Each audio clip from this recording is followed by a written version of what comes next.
The alarm bells started ringing at exactly 14:32 Earth Standard Time. Captain Jake Martinez was drinking his third cup of coffee when the sound cut through the quiet hum of the Deep Space Monitoring Station. He set down his mug and walked quickly to the main control room. "What do we have, Amy?" he asked his communications officer. Amy Sullivan looked up from her screens, her face pale. "Captain, you need to see this. We have multiple contacts coming in from the outer system. Big ones." Jake moved to stand behind her chair. The display showed dozens of red dots moving toward the inner solar system. Each dot represented a ship larger than anything humans had ever built. There were so many that the screen looked like it had a rash. "How many?" Jake asked quietly. 312 ships, sir," said Ryan Brooks from the tactical station. "The smallest one is twice the size of our biggest space station. The largest ... He paused and checked his numbers again. "The largest is 15 kilometers long." Beth Watson, the chief engineer, whistled softly. "That's a lot of metal moving our way." Jake nodded and walked to the center of the control room. Around him, his small crew of 20 people worked at their stations. They had been watching the edges of the solar system for 15 years, looking for exactly this kind of threat. Now it was here, and Jake found himself surprisingly calm. "Amy, are they sending any signals?" he asked. "Yes, sir. Universal Translator is working on it now. Should have something in a few minutes." Jake sat down in his command chair and waited. Outside the station's windows, space looked the same as always. Stars twinkled in the distance. Earth was a small blue dot millions of kilometers away. Nothing looked different, but everything had changed. The translation came through 10 minutes later. A deep, harsh voice filled the control room. "Primitive species of the third planet. I am Admiral Zexthara of the Calthrian Empire. Your system now belongs to us. We have conquered 12 star systems. Your weak civilization will surrender immediately, or we will destroy every living thing on your worlds. You have one of your days to respond. Resist and die." The message ended. The control room was completely silent. Amy turned to look at Jake. "Sir, what do we do?" Jake stood up slowly.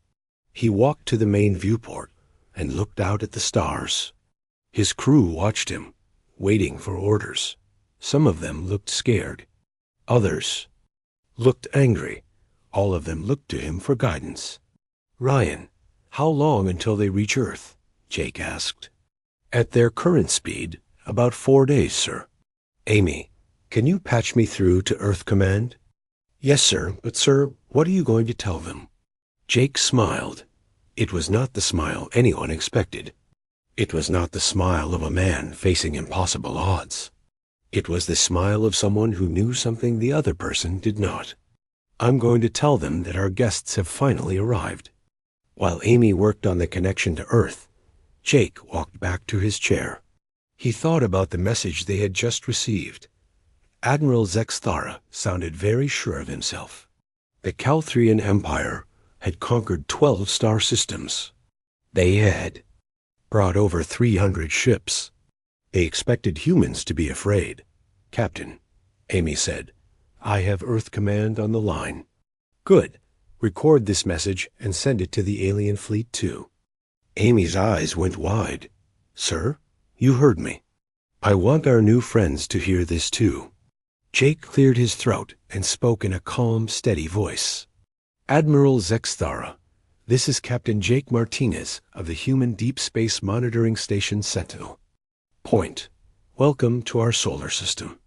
We have received your message, and we appreciate you letting us know you're here. Please proceed to the coordinates we are now transmitting. We would like to have a proper discussion about your visit. Coffee will be ready when you arrive." He nodded to Amy, who cut the transmission. The control room was silent again. "Captain," Ryan said slowly, "did you just invite them for coffee?" "I did." "But sir," Beth said, "they just threatened to destroy Earth." Jake walked back to the viewport. The alien fleet was too far away to see, but he knew they were out there, moving toward Earth, expecting humans to beg for mercy. Beth, how long have we been out here, watching for exactly this? Jake asked. 15 years, sir.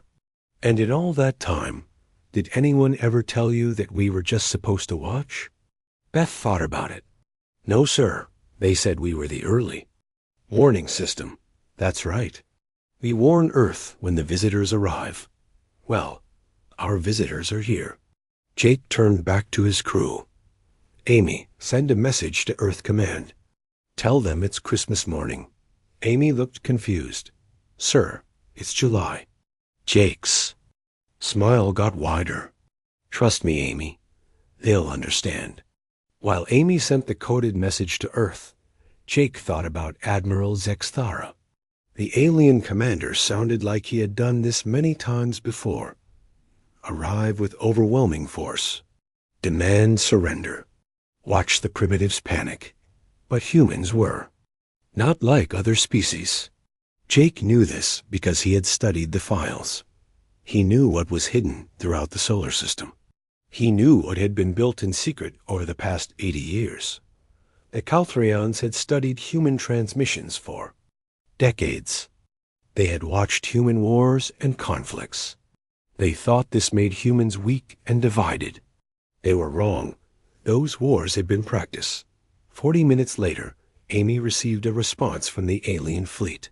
Human Captain Martinez. Your response is unexpected. We do not understand your calmness. Do you not comprehend the power of our fleet? We have weapons that can crack planets. We have shields that can stop any attack. Your species should be begging for mercy. Jake laughed. Actually laughed. Amy, send this response.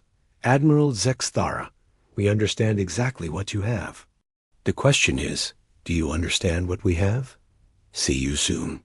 As the message went out, Jake sat back in his chair. 4 days until the fleet reached Earth. 4 days for the galaxy to learn something new about humans. This was going to be interesting. President Kate Harrison was in a meeting about trade agreements when her phone buzzed with the emergency code.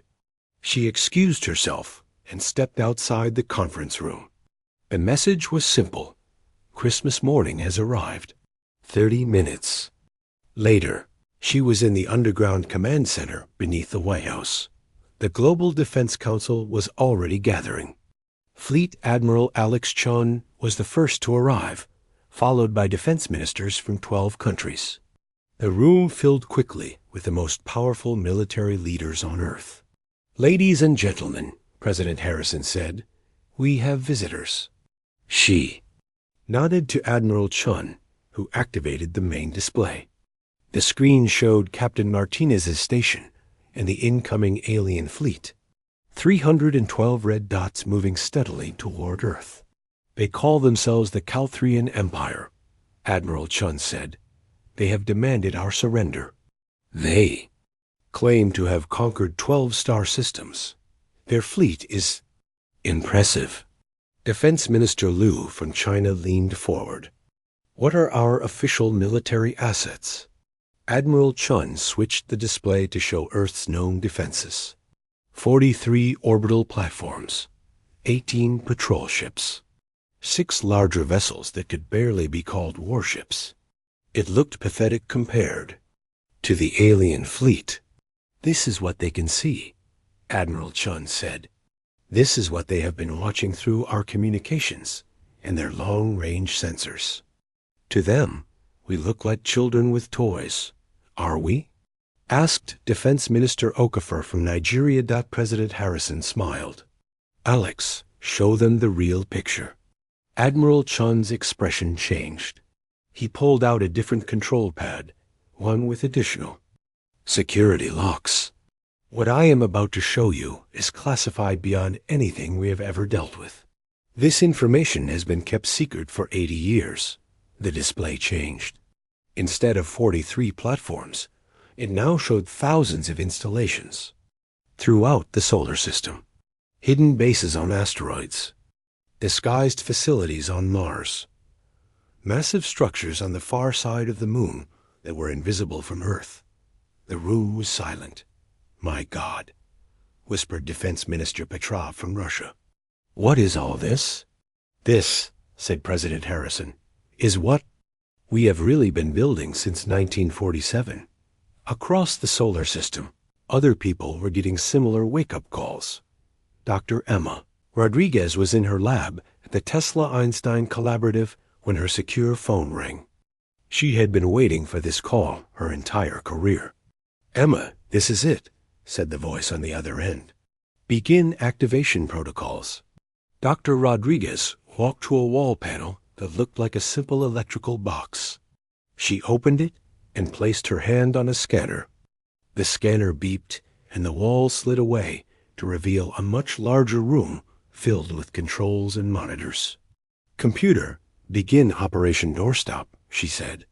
"Operation Doorstop confirmed," replied an artificial voice. "Activating all hidden installations.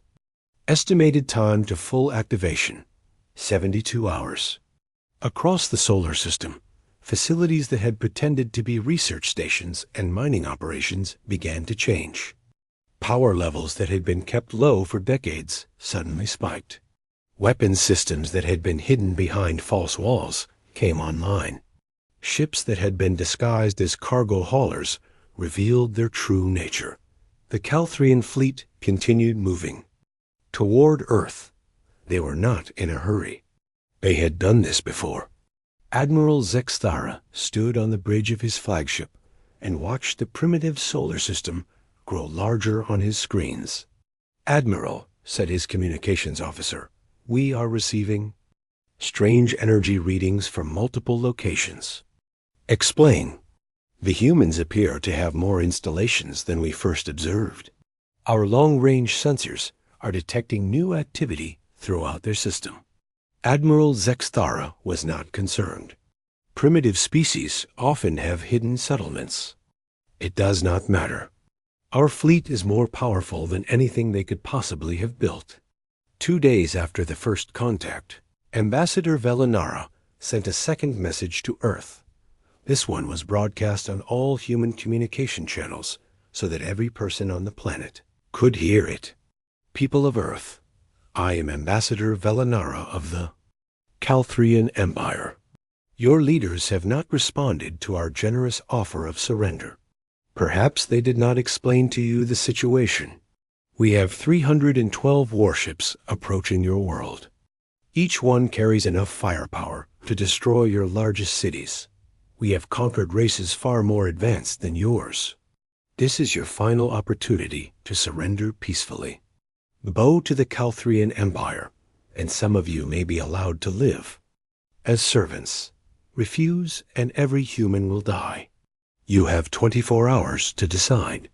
The message ended. For a moment, Earth was quiet, and the internet exploded.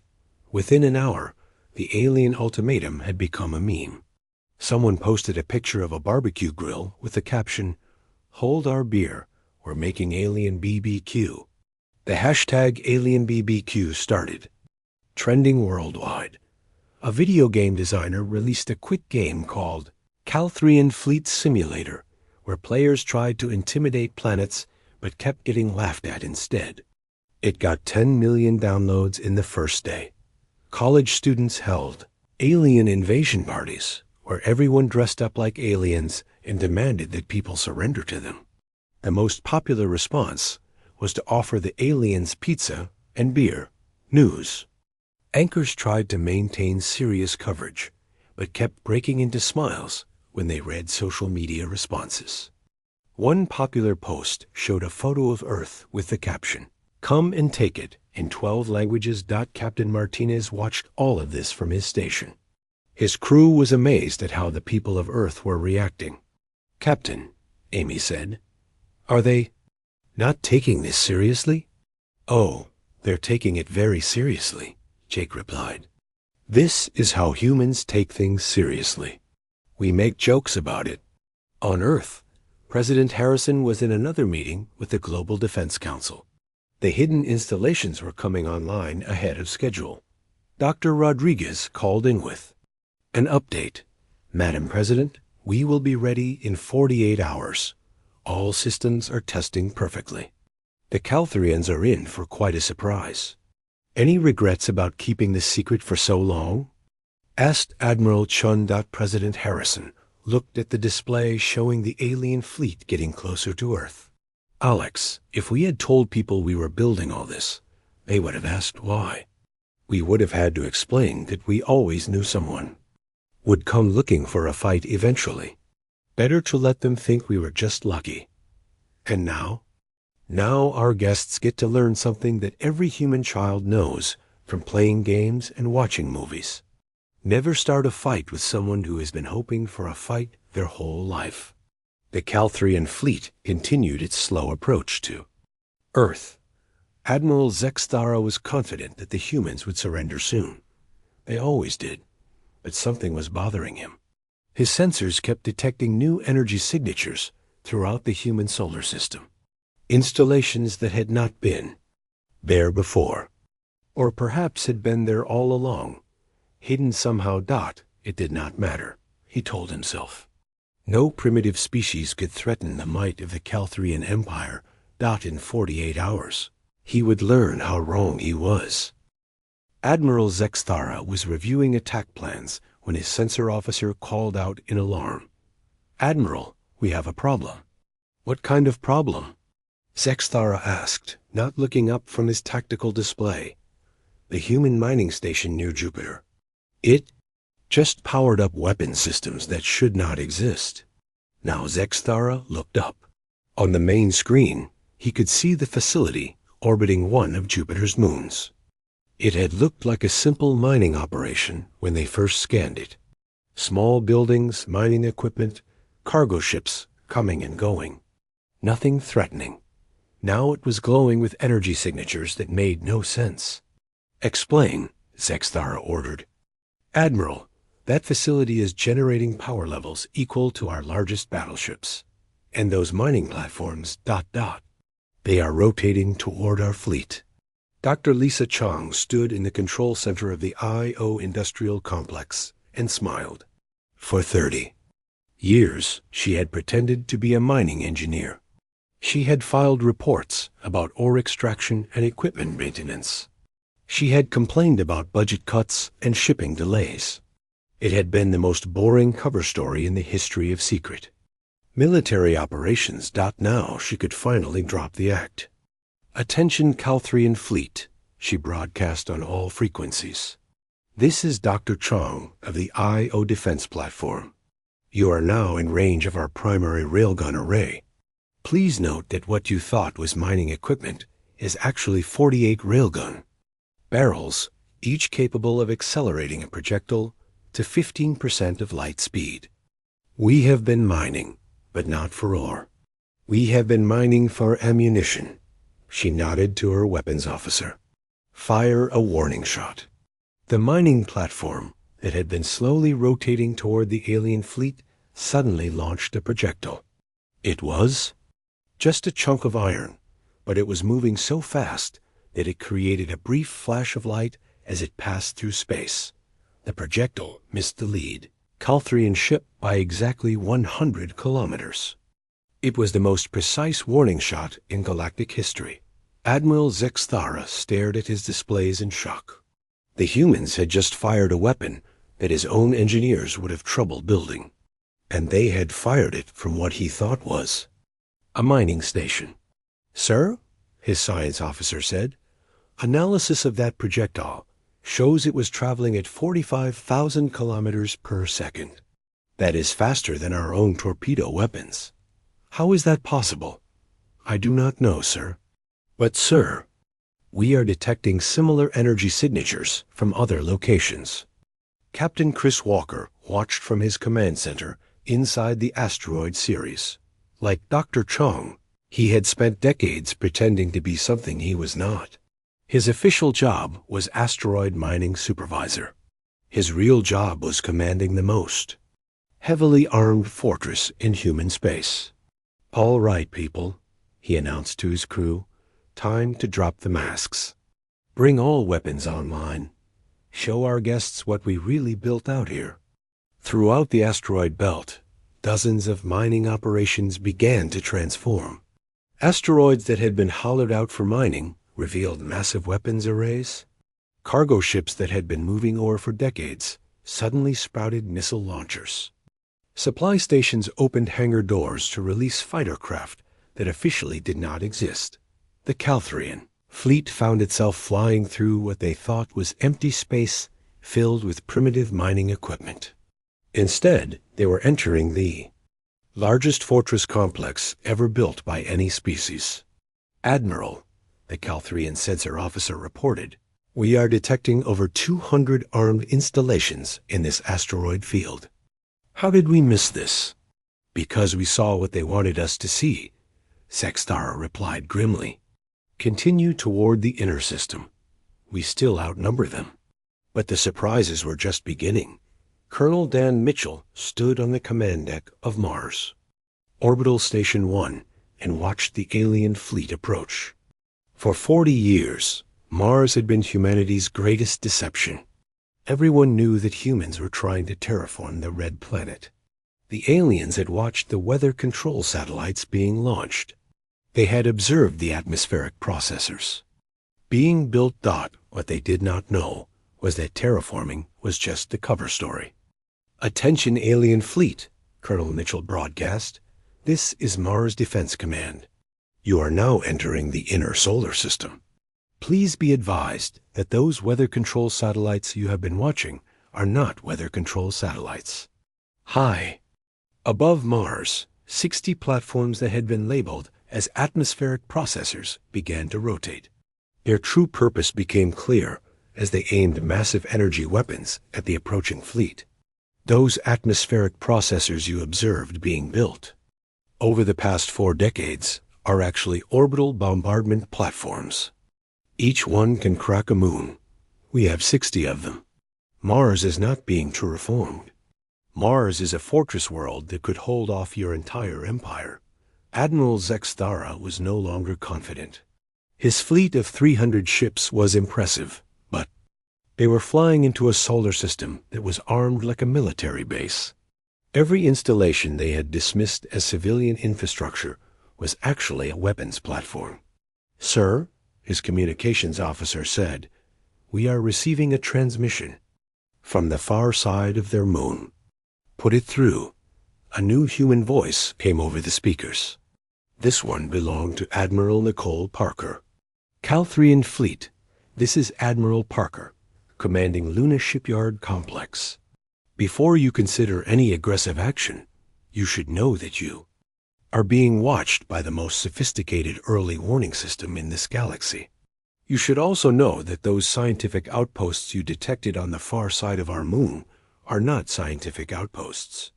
Behind the moon, hidden from Earth-based observation, massive structures began to power up. Shipyards that had been building in secret for 60 years. Dry docks that held vessels larger than anything in the Calthrian fleet. Assembly lines that had been churning out warships disguised as industrial equipment.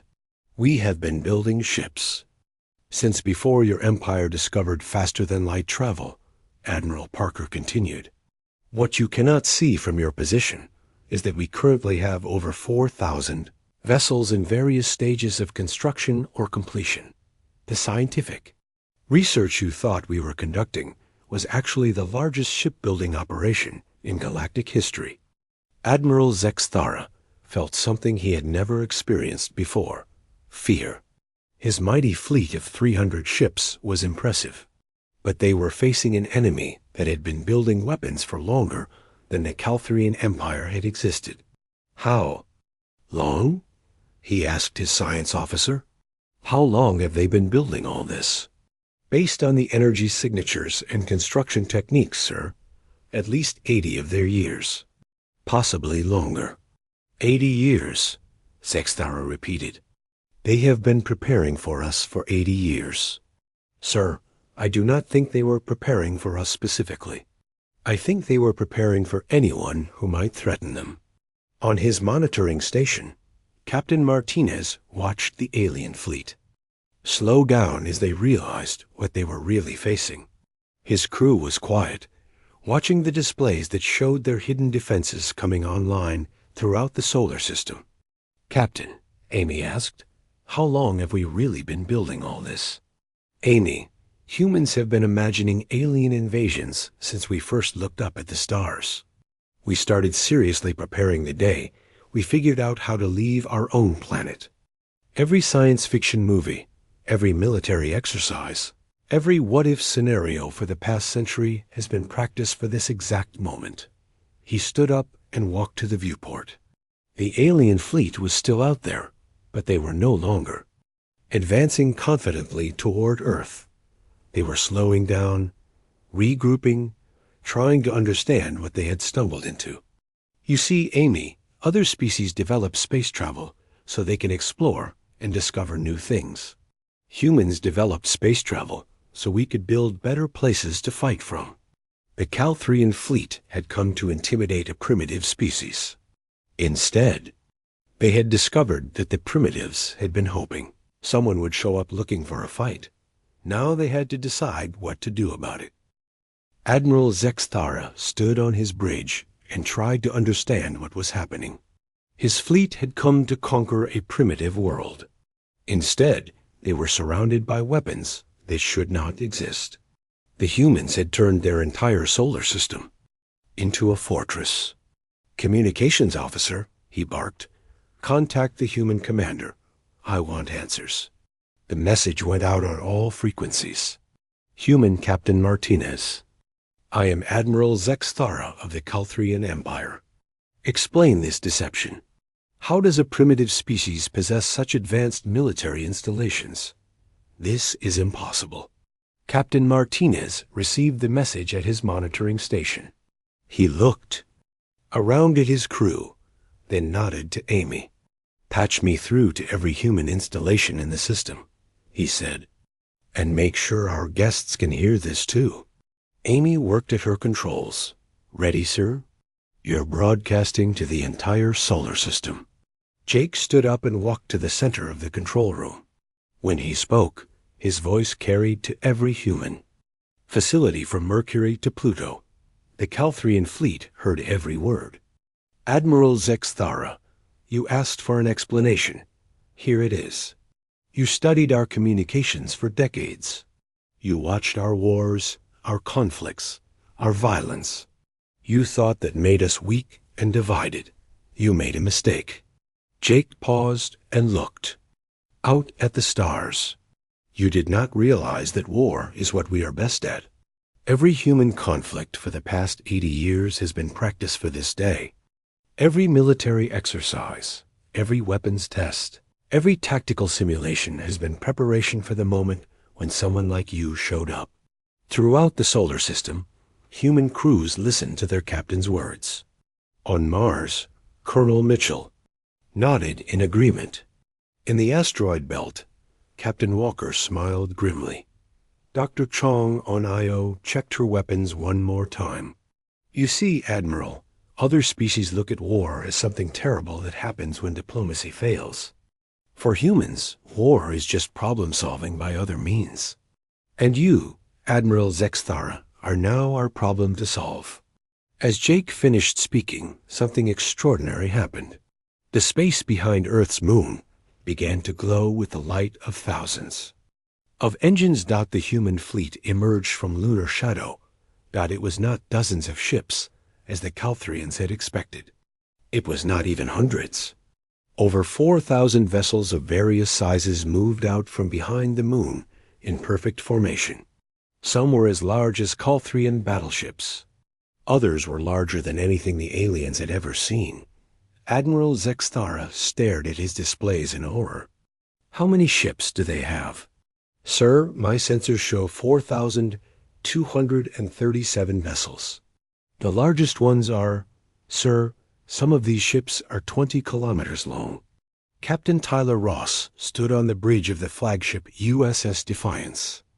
The ship was massive, built in the hidden lunar shipyards over 30 years. Its hull was covered with weapons that the Calthrians did not recognize. Its shields used technology that should not exist. "This is Captain Ross of the Human Defense Fleet," he broadcast to the aliens. "You wanted to see our military. Here we are." The Calthrian fleet was no longer moving toward Earth. They had stopped completely, trying to count the human ships that kept appearing from behind planets and asteroids. Every few minutes, more vessels emerged from hiding places throughout the solar system. Chief Engineer Ashley Kim stood at her station aboard the Defiance and smiled. For 20 years, she had worked on reverse engineering alien technology. The Calthrians thought humans were primitive, but they had no idea what humans could do when given enough time and motivation. "Admiral Zexthara," she broadcast on an open channel, "you seem surprised by our technology. Let me explain something to you. In 1947, one of your scout ships crashed on our planet. We reverse engineered everything we could from the wreckage. Since then, we have captured 17 more of your ships through various means." She pulled up technical displays on her screens. "Your shield technology was interesting, but we improved it. Your faster-than-light drives were efficient, but we made them better. Your weapons were powerful, but ours are stronger. You gave us 80 years to study your technology and improve on it. Thank you for that." Admiral Zexthara felt sick. The humans had been studying Calthrian technology for 80 years. They had taken everything the Empire had developed and made it better. "Sir," his science officer reported, "analysis of their ship configurations shows they are using improved versions of our own technology. Their shields are generating power levels 30% higher than our best systems. And their weapons? Sir, I cannot get accurate readings on their weapons. The energy signatures are beyond our measurement capabilities." That was when Admiral Megan Foster decided to introduce herself. The space near Pluto suddenly filled with light as the human deep space fleet revealed itself. These ships had been hiding in the outer system, waiting. They were the largest vessels anyone had ever built. The smallest was the size of a Calthrian battleship. The largest was a monster that stretched 30 kilometers from end to end. "Admiral Zexthara," came a new human voice. "This is Admiral Foster, commanding the human deep space fleet. We have been tracking your empire for 50 years. We know about your other fleets. We know about your home worlds. We know about every military installation you have." Admiral Foster's voice was calm and professional, which somehow made her words more terrifying. "What you are looking at is just our home defense fleet. Our exploration fleets are larger. Our attack fleets are much larger. The question now is simple. Do you want to see them?" The Calthrian fleet was completely surrounded. Human ships had emerged from behind every planet, every large asteroid, every possible hiding place. The 300 ships that had seemed so impressive now looked like a small patrol force. "How is this possible?" Admiral Zexthara whispered. His communications officer looked up from her station. "Sir, we are receiving a message from their planet. It is being broadcast to their entire population. Put it through." President Harrison's voice filled the Calthrian command ship. "People of Earth, our guests have now seen what we have been building. The Calthrian Empire thought they could intimidate us with superior numbers and advanced technology. They were wrong about both. We have superior numbers, and our technology is now better than theirs." She paused, and when she continued, there was pride in her voice. "For 80 years, humanity has been preparing for this day. Every scientist who worked on classified projects, every engineer who built secret weapons, every soldier who trained for battles that might never come, every citizen who paid taxes for programs they were not allowed to know about. All of it led to this moment." Admiral Zexthara realized that the humans had not just been building weapons. They had been building for war on a scale that the Calthrian Empire had never imagined. An entire species had spent nearly a century preparing to fight whoever showed up first. "Sir," his tactical officer said quietly, "recommendation?" Zexthara looked at his displays. 300 Calthrian ships surrounded by over 4,000 human vessels. Ships that were larger, faster, and more heavily armed than anything in his fleet.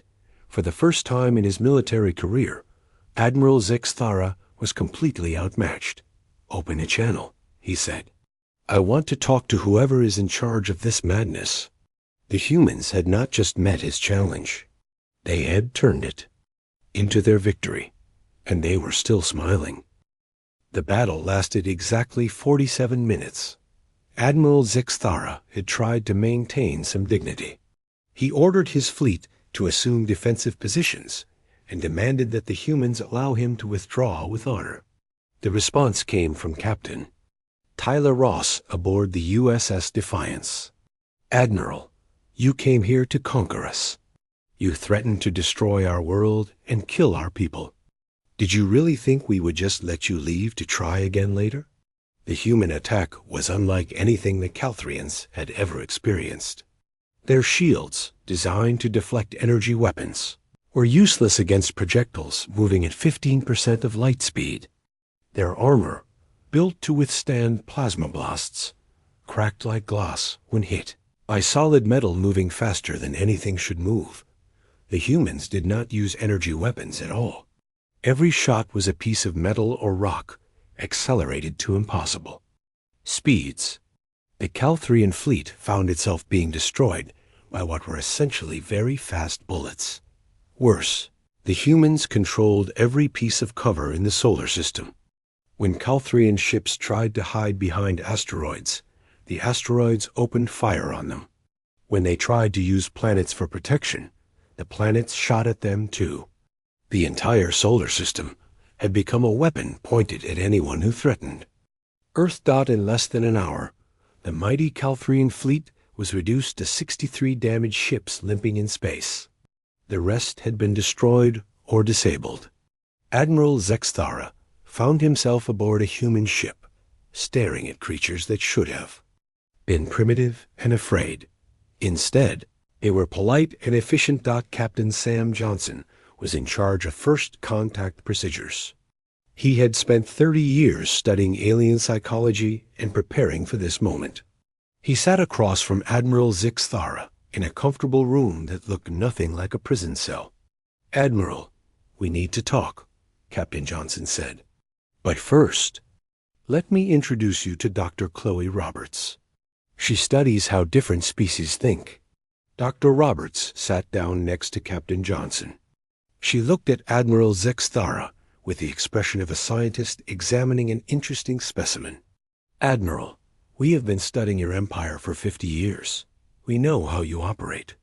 You find a species that looks weak, you threaten them with superior force, they surrender, and you move on to the next target.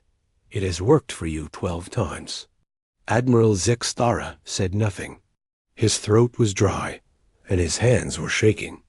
"The problem," Dr. Roberts continued, "is that your method only works on species that develop civilization the same way you did. You learn to cooperate first, then you learn to fight. Most species do this. Humans are different." She pulled out a data pad and showed him images from Earth's history. Wars, battles, weapons development, military tactics. Humans learn to fight first. We developed civilization by learning to fight better. War is not something that happens to us when diplomacy fails. War is our natural state. Peace is what we have to work at. Admiral Zexthara stared at the images. Thousands of years of human warfare. Weapons that got deadlier with each generation. Military tactics that grew more sophisticated over time. "You study our communications, and you saw our wars," Dr. Roberts said. "You thought that made us weak, because we fight each other. You did not understand that we fight each other because we enjoy fighting. We are very good at it because we practice constantly." Captain Johnson leaned forward. "Admiral, Every human child grows up playing war games. Every human adult watches movies about fighting aliens.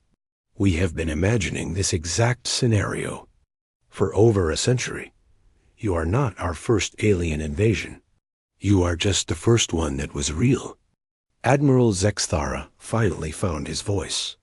What do you want from me? We want you to understand something important, Captain Johnson said. Your empire has been very successful because you only fought species that were peaceful by nature. You have never fought a species that considers war to be entertainment. Dr. Roberts showed him more images. Human children playing with toy soldiers. Human teenagers playing video games about space battles. Human adults building model weapons for fun. Other species see war as a terrible last resort. Humans see war as problem solving. You came here with a problem you wanted to solve through intimidation. We solved the problem by building a bigger army than yours. Admiral Zexthara looked around. The walls were covered with technical drawings of weapons he did not recognize. Battle plans for conflicts that had not happened yet. Star charts showing systems that the Calthrian Empire had not yet explored. How long have you been preparing to fight us? He asked. We have been preparing to fight someone for 80 years. Captain Johnson replied. It did not matter who. We knew that eventually someone would show up looking for trouble. We wanted to be ready. Dr. Roberts stood up and walked to a window that showed the remains of the Calthrian fleet floating in. Space. Admiral, the most important thing you need to understand is this. Your empire conquered 12 systems by being the most dangerous thing in the galaxy. You are not the most dangerous thing in the galaxy anymore. She turned back to face him. We are. Captain Johnson placed a data pad on the table. Admiral, you have a choice to make. We are offering 2 options to you and your surviving crew members. Admiral Zexthara looked at the data pad but did not pick it up. Option 1. We repair your ships and send you back to your empire with a message. The message is simple. The Calthrian Empire has found something it cannot conquer. Humanity is now off limits. Any attempt to attack us again will result in us visiting your homeworlds. Admiral Zexthara felt cold. The idea of human ships appearing over Calthrian planets was terrifying. Option 2. You stay here and help us. Prepare for what comes next. Because, Admiral, your empire is not the only threat in the galaxy. There are other species out there, and some of them might be even more aggressive than you were. What comes next? Admiral Zexthara asked. Captain Johnson smiled. It was not a cruel smile, but it was not entirely friendly either. We are going to visit your empire. Not as conquerors, but as the new neighbors. We want to introduce ourselves properly to all the species in your territory. We want to make sure they understand the new situation. Dr. Roberts sat back down. Admiral, your empire exists because you were the biggest military force in your region of space. That has changed. We are now the biggest military force. The question is whether your empire wants to be our friend or our enemy. Admiral Zexthara picked up the data pad and looked at the options. Both choices meant the end of the Calthrian Empire as he knew it. One meant surrender and humiliation. The other meant working with the humans to reshape the galaxy. If I choose. Option 2. What happens to my people? They get to learn how humans fight, Captain Johnson said. And they get to help us teach other species that the galaxy has new rules now. 3 weeks later, Captain Martinez stood on the bridge of the USS Defiance as it prepared to leave the solar system. Half of the Calthrian survivors had chosen to return home with the message. The other half had chosen to stay and work with humanity. Admiral Zexthara had chosen to stay. He now served as an advisor to the human fleet, helping them understand how other species thought and fought. Captain, Admiral Zexthara said, "Are you certain this is wise?" The Calthrian Empire will not welcome human ships. Captain Martinez looked out at the stars ahead. Behind them, Earth was already building more ships for the next wave of exploration. Admiral, your empire spent centuries conquering species that did not want to fight. Now they get to meet a species that has been hoping for a good fight for 80 years. He turned to his crew. Set course for the Calthrian home system. Time to introduce ourselves to the neighborhood. As the human fleet jumped to faster-than-light speed, Admiral Zexthar realized that the galaxy was about to learn something new. Humanity had not just won their first interstellar war. They had announced that they were ready for all the others.